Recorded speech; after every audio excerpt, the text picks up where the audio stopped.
Another day, another basketball stories na naman ang pagkukwentuhan natin. At ngayon nga ay pag-uusapan natin ang inilabas na injury update kay Jalen Williams at ang balitang gustong-gusto na nga po ni Luka Doncic na maglarong muli sa Los Angeles Lakers.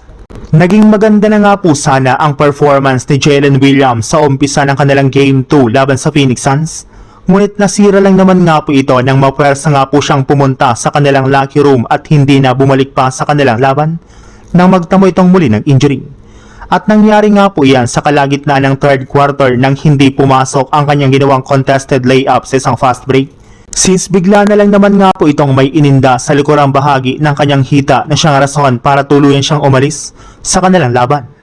At pagkatapos nga po ng kanilang laro ay inanunsyo nga po ng kanilang head coach si Mark Daigneault na na-aggravate nga po nito ang kanyang kaliwang hamstring.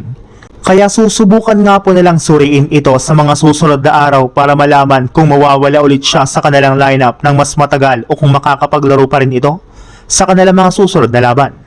Well, kahit man nga po out si Williams ay angat pa rin naman nga po sila dito ng 2-0 kaya nasa maayos na kalagayan pa rin nga po ngayon ang kanilang kupunan.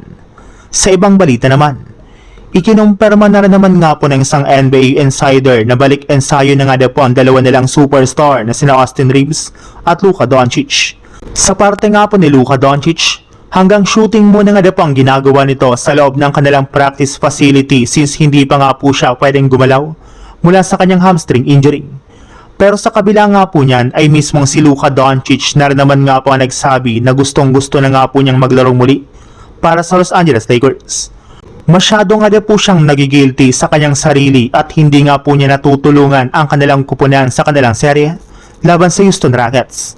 And since nga po hindi niya kayang tumulong sa loob ng court ay pinapalakas na lang naman nga po niyang loob ng kanyang mga teammates since nagbibigay nga po siya ng ilang mga advice sa kanilang opensa. Sinabi na rin naman nga po nito na once napayagan na nga po siyang maglaro ay siguradong hindi nga po siya magdadalawang isip na tulungan dito ang Los Angeles Lakers.